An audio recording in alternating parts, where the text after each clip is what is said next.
क्या आप जानते हैं कि श्री कृष्ण की एक ऐसी पत्नी भी थी जिन्होंने वर्षों तक केवल उन्हें पाने के लिए तपस्या की थी। यह है कालिंदी माता की अद्भुत कथा। प्रिय भक्तों, पुराणों में वर्णन मिलता है कि कालिंदी सूर्य देव की दिव्य पुत्री थी। वे कोई साधारण राजकुमारी नहीं बल्कि यमुना नदी की अधिशास्त्री देवी का दिव्य स्वरूप मानी जाती है। इसी कारण उन्हें कालिंदी भी कहा जाता है और यमुना देवी भी। कालिंदी नाम इसीलिए पड़ा क्योंकि उनका संबंध कालिंद पर्वत से था, जहां से यमुना का प्रवाह प्रारंभ माना जाता है। वे दिव्या तेज, असीम पवित्रता और भक्ति की प्रतिमूर्ति थी। उनके दर्शन मात्र से मन में शांति का अनुभव होता था। जैसे जैसे कालिंदी बड़ी होती गई, वे ऋषि मुनियों से भगवान विष्णु के अवतार श्री कृष्ण की कथाएं सुनती रही। उन्होंने सुना कि यही भगवान धर्म की रक्षा के लिए द्वापर युग में अवतरित हुए हैं। यही गोकुल में बांसुरी बजाते हैं, यही गोवर्धन पर्वत उठाते हैं और यही अपने भक्तों की हर पुकार सुनते हैं। इन कथाओं को सुनते सुनते कालिंदी का हृदय श्री कृष्ण की भक्ति में डूब गया। धीरे धीरे यह भक्ति अटूट समर्पण में बदल गई। उन्होंने मन ही मन संकल्प लिया, यदि इस जीवन में विवाह होगा तो केवल कृष्ण से, अन्यथा मैं जीवन भर उनकी प्रतीक्षा करूंगी। जब सूर्य देव को अपनी पुत्री के इस संकल्प का पता चला तो उन्होंने उसे रोकने का प्रयास नहीं किया। वे जानते थे यह कोई साधारण इच्छा नहीं है, बल्कि भगवान के प्रति निर्मल प्रेम है। उन्होंने कालिंदी से कहा, पुत्री, यदि तुम्हारा विश्वास अटल है तो अवश्य एक दिन स्वयं श्री कृष्ण तुम्हें स्वीकार करेंगे।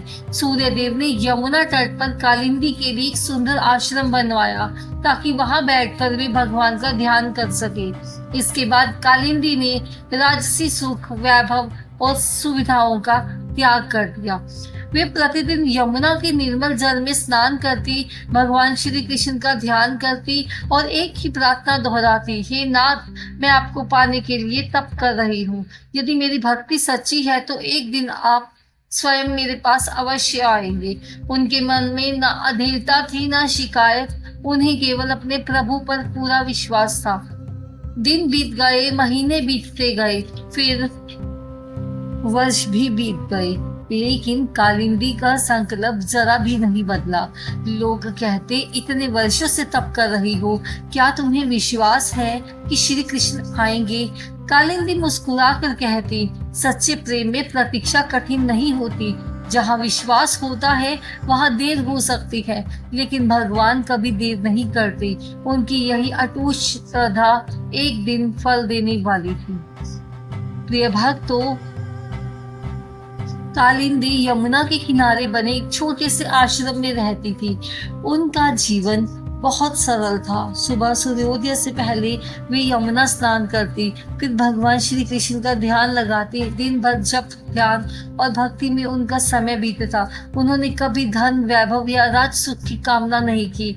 उनकी एक ही इच्छा थी, मुझे केवल श्री कृष्ण का साथ चाहिए। समय बीत गया, कालिंदी तप में लीन भी रही। आश्रम के पास गुजरने वाले ऋषि, संत और यात्री उनसे अक्सर पूछते, देवी, इतनी कठोर तपस्या क्यों? कालिंदी कहती, मैं अपने प्रभु के लिए कर रही हूँ। कुछ लोग उनकी तपस्या देखकर भावुक हो जाते, कुछ उन्हें असंभव सपना देखने वाली कहकर चले जाती थी, लेकिन कालिंदी का विश्वास कभी नहीं डगमगाया। उधर एक दिन श्री कृष्ण अपने प्रिय मित्र अर्जुन के साथ वन विहार के लिए निकले। दोनों वनों की सुंदरता देखते हुए यमुना तट पर पहुंचे। दोपहर का समय था, शांत हवा चल रही थी। यमुना का जल सूर्य की किरणों से चमक रहा था। तभी श्री कृष्ण की दृष्टि एक तेजस्विनी युवती पर पड़ी जो ध्यान में लीन थी। उनके चेहरे पर अद्भुत तेज था, आंखें बंद थी, लेकिन होठों पर केवल एक नाम था, कृष्ण। श्री कृष्ण धीरे धीरे उस तपस्विनी के समीप पहुंचे। उन्होंने विनम्र स्वर में पूछा, देवी, आप कौन हैं और इस निर्जन वन में इतनी कठोर तपस्या क्यों कर रही हैं? कालिंदी ने आंखें खोली। जैसे ही उन्होंने श्री कृष्ण को देखा, उनका हृदय आनंद से भर उठा। उन्हें ऐसा लगा मानो वर्षों की प्रतीक्षा एक ही पल में समाप्त हो गई हो। उन्होंने हाथ जोड़कर कहा, प्रभु, मैं सूर्य देव की पुत्री कालिंदी हूँ। मैंने संकल्प लिया है कि मैं केवल आपको ही अपना पति स्वीकार करूंगी।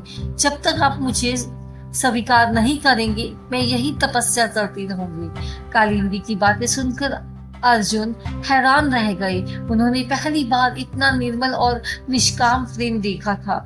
न कोई मांग, न कोई शर्त, केवल समर्पण। श्री कृष्ण मंद मंद मुस्कुराने लगे। उन्होंने कहा, कालिंदी, तुम्हारी भक्ति ने मुझे यहाँ तक बुलाया है। जो भक्त पूरे विश्वास से मुझे याद करता है, मैं स्वयं उसके पास चला आता हूँ।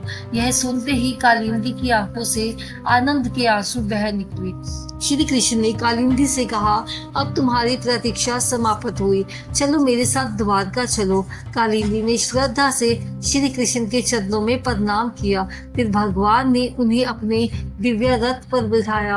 अर्जुन इस अद्भुत मिलन को देखकर मन ही मन प्रभु की लीला को प्रणाम कर रहे थे।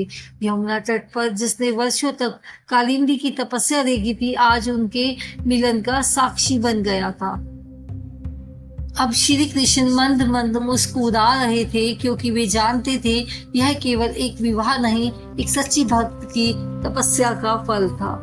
यमुना तट से दिव्य रथ धीरे धीरे द्वारका की ओर बढ़ने लगा। रास्ते भर कालिंदी मौन बैठी रही। वे बार बार श्री कृष्ण के दर्शन कर रही थी। उन्हें विश्वास ही नहीं हो पा रहा था कि जिनका नाम लेकर उन्होंने वर्षों तक तप किया, आज वे स्वयं उनके सामने बैठे हैं। श्री कृष्ण ने मुस्कुरा कर देखा और पूछा, कालिंदी, तुम पूरी यात्रा में कुछ बोल नहीं रही हो। कालिंदी ने विनम्रता से उत्तर दिया, प्रभु, जिसे पाने के लिए मैंने वर्षों तक तपस्या की, आज वह मेरे सामने है। अब शब्द कहाँ से लाऊं? श्री कृष्ण मुस्कुराए। उन्होंने कहा, सच्ची भक्ति में शब्दों की आवश्यकता नहीं होती। प्रेम स्वयं सबसे सुंदर भाषा है। कुछ समय बाद रथ द्वारका पहुंचा। पूरी नगरी श्री कृष्ण के स्वागत के लिए सज चुकी थी। शंख बजने लगे, मंगल गीत गाए जाने लगे, चारों ओर फूलों की वर्षा होने लगी। जब लोगों ने देखा कि भगवान श्री कृष्ण अपने साथ एक तेजस्विनी कन्या को लेकर आए हैं, तो सभी के मन में उत्सुकता जागी। सभा में श्री कृष्ण ने कहा, ये सूर्य देव की पुत्री कालिंदी है। इनकी भक्ति ने मुझे यमुना तक बुलाया। उन्होंने वर्षों तक केवल मुझे अपने पति के रूप में पाने के लिए तपस्या की है। सभा में बैठे ऋषि मुनि और सभी यदुवंशी कालिंदी की भक्ति सुनकर भाव विभोर हो गए। सबने उनका सम्मान किया। शुभ मुहूर्त निकाला गया। द्वारका में वैदिक मंत्रों के बीच भगवान श्री कृष्ण और कालिंदी का विवाह संपन्न हुआ। अग्नि को साक्षी मानकर दोनों ने 7 पवित्र फेरे लिए। वेदों की ऋचाएं गूंज उठी। देवताओं ने पुष्प वर्षा की। कहा जाता है उस दिन पूरी द्वारका दीपों और उत्सव से जगमगा उठी थी। सूर्य देव भी अपनी पुत्री के इस दिव्य विवाह से अत्यंत प्रसन्न हुए। विवाह के बाद कालिंदी द्वारका की महारानी बनी, लेकिन राजसी वैभव ने उनकी सरलता को कभी नहीं बदला। वे आज भी उसी विनम्रता से भगवान श्री कृष्ण की सेवा करती थी, जैसे यमुना तट पर एक तपस्विनी के रूप में करती थी। उन्हें महलों से अधिक भगवान के चरणों में आनंद मिलता था। यही कारण था कि श्री कृष्ण उनकी निर्मल भक्ति से बहुत प्रसन्न रहते थे। एक दिन रुक्मणी माता ने मुस्कुराकर कालिंदी से पूछा, बहन, तुमने वर्षों तक इतनी कठोर तपस्या कैसे की? कालिंदी ने बहुत सुंदर उत्तर दिया, जहाँ सच्चा प्रेम होता है वहाँ प्रतीक्षा बोझ नहीं लगती। मैंने श्री कृष्ण को पाने की कोशिश नहीं की, मैंने स्वयं को उनके योग्य बनाने की कोशिश की। उनकी यह बात सुनकर सभी रानियां भावुक हो गई। विवाह के बाद कालिंदी के पास किसी भी चीज की कोई कमी नहीं थी। द्वारका का वैभव, सेवक, महल, आभूषण, सब कुछ उनके पास था। वे सबसे पहले श्री कृष्ण के चरणों में सुबह उठकर प्रणाम करते, फिर पूजा, ध्यान और नाम सिमरन में अपना समय बिताते। भगवान श्री कृष्ण हर रानी का सम्मान करते थे, लेकिन कालिंदी की भक्ति उन्हें विशेष रूप से प्रसन्न करती थी, क्योंकि कालिंदी ने भगवान को राजा समझकर नहीं, अपने आराध्य समझकर प्रेम किया था। एक दिन श्री कृष्ण ने मुस्कुराकर कहा, कालिंदी, तुमने मुझे पाने के लिए कभी आग्रह नहीं किया, तुमने केवल विश्वास रखा, यही सच्ची भक्ति है। कालिंदी ने सिर झुकाकर उत्तर दिया, प्रभु, भक्त का काम मांगना नहीं, प्रतीक्षा करना है। रुक्मणी, सत्यभामा, जाम्बवती और अन्य रानियां कालिंदी का बहुत सम्मान करती थी, क्योंकि उनमें कभी ईर्ष्या, अहंकार या प्रतिस्पर्धा नहीं थी। यदि किसी रानी को कोई दुख होता तो कालिंदी उसे धैर्य देती। वे अक्सर कहती, जहाँ श्री कृष्ण है वहाँ तुलना नहीं, केवल प्रेम होना चाहिए। उनकी विनम्रता पूरे महल में सबके लिए प्रेरणा बन गई।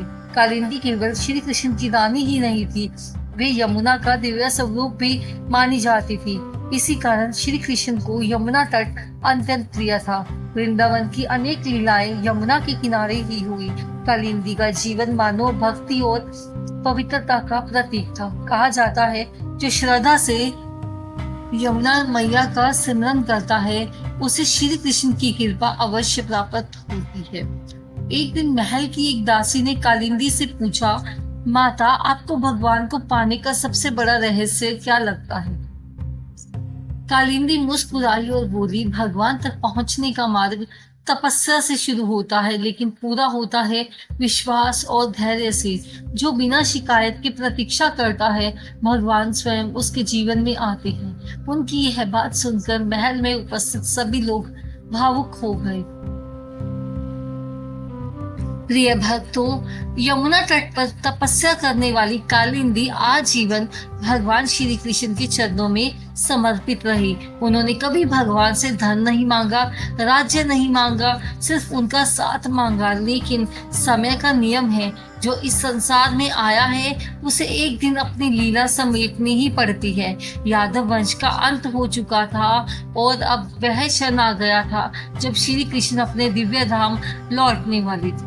जब कालिंदी माता ने सुना कि एक शिकारी के बाण के बाद भगवान श्री कृष्ण ने अपनी पृथ्वी लीला समाप्त कर दी है, तो कुछ क्षणों के लिए वे मौन हो गई। जिस प्रभु के लिए उन्होंने वर्षों तक तपस्या की थी, जिनके साथ उन्होंने अपना जीवन बिताया था, आज वे आंखों से ओझल हो चुके थे। कालिंदी की आंखों से आंसू बह निकले, लेकिन उनके होठों पर कोई शिकायत नहीं थी। उन्होंने केवल धीरे से कहा, प्रभु, आप कभी दूर नहीं जाते, आप तो हर भक्त के हृदय में रहते हैं। श्री कृष्ण के प्रस्थान के बाद जैसा उन्होंने पहले ही संकेत दिया था, वैसा ही हुआ। समुद्र धीरे धीरे द्वारका की ओर बढ़ने लगा।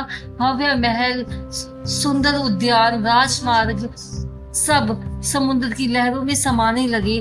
द्वारका, जो कभी भगवान की लीलाओं से गूंजती थी, अब समय की गोद में विलीन हो रही थी। कालिंदी शांत भाव से इस दृश्य को देख रही थी। वे जानती थी कि संसार का हर वैभव एक दिन समाप्त हो जाता है, केवल भगवान का नाम और उनकी भक्ति सदैव रहती है। भगवान श्री कृष्ण के आदेश के अनुसार अर्जुन द्वारका पहुंचे। उन्होंने शेष रानियों और परिवार के सदस्यों को सुरक्षित स्थान पर ले जाने का प्रयास किया। कालिंदी माता भी उनके साथ चल पड़ी। रास्ते भर उनके हाथ में माला थी और होठों पर केवल एक नाम था, श्री कृष्ण। उनके लिए अब संसार में कुछ भी शेष नहीं था। उनका मन हर पल अपने प्रभु के चरणों में लगा रहता था। कई परंपराओं में यह माना जाता है कि कालिंदी माता ने अपना शेष जीवन पूर्ण भक्ति और ध्यान में बिताया। उन्होंने राजसी जीवन से दूरी बना ली। वे साधना, नाम जप और श्री कृष्ण की लीलाओं के सिमरन में लीन रहने लगी। लोक मान्यताओं के अनुसार कालिंदी अपने दिव्य स्वरूप यमुना देवी में पुनः प्रतिष्ठित हो गई। यद्यपि इसका विस्तृत वर्णन सभी प्रमुख पुराणों में समान रूप से नहीं मिलता, लेकिन भक्त परंपरा में इसे दिव्य स्वरूप की ओर लौटने का प्रतीक माना गया है। प्रिय भक्तों, कालिंदी माता का जीवन हमें एक अमूल्य संदेश देता है। उन्होंने भगवान को पाने के लिए जल्दी नहीं की, उन्होंने भाग्य को दोष नहीं दिया, उन्होंने कभी शिकायत नहीं की। उन्होंने बस विश्वास रखा और एक दिन स्वयं भगवान उनके पास चल कर आ गई। यही सच्ची भक्ति है। भगवान तक पहुंचने का मार्ग शक्ति से नहीं, धन से नहीं, बल्कि धैर्य, समर्पण और अटूट विश्वास से बनता है। भक्तों, कालिंदी माता की कथा कहती है कि जो व्यक्ति पूरे विश्वास के साथ भगवान की प्रतीक्षा करता है, भगवान कभी उसे निराश नहीं करते। यदि हमारी भक्ति में स्वार्थ ना हो, यदि हमारे प्रेम में अहंकार ना हो, तो एक दिन भगवान स्वयं हमारे जीवन का मार्गदर्शन करते हैं। आइए इस पावन कथा के अंत में पूरी श्रद्धा से बोले जय श्री कृष्णा, राधे राधे। यदि आपको कालिंदी माता की यह प्रेरणादायक कथा पसंद आई है तो इसे जरूर शेयर कीजिए।